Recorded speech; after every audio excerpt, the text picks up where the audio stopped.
ভাই কিছু মনে না করলে একটা কথা কইতাম। কি কথা কইবি আবার ক। ভাই আপনার লগে এত বছর থাকি, আজ পর্যন্ত আপনার গোমটাই জানতে পারলাম না। আসলে আপনি কেমনে কি করেন বলেন তো? আপনার তো টাকা পয়সা কই থেকে আহে? ইডি হইলো বেটা ট্যালেন্ট। আমার লগে থাকতে সজ্জা তো থাকতে থাক, একদিন ঠিকই ইডি বুঝা যাইবি। ল চল। আচ্ছা চলেন।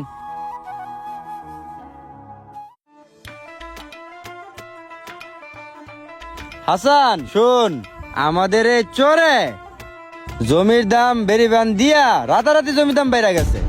যদি মনে করে এই বেরিবান সুরতের লগে যাইতো গা, তাইলে জমির দাম রাতারাতি আবার কইমা যাইতো, বুঝছস? হ ভাই ঠিকই কইছেন। তুই ঠিক বুঝছস। তাইলে চল, সামনে নদীর পাশে কার কার জমি জমা আছে চল দিকে আহি। তো চল।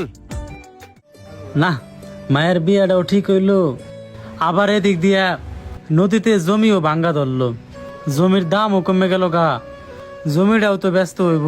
কি যে করমু কিছুই মাথার মধ্যে ঢুকতেছে না। দেশের যে খারাপ পরিস্থিতি। কিরে মুতালেব, কি অবস্থা তোর? একলা একলা না বয়া কি কস গুনগুন কইরা? কি ভাবতাছ?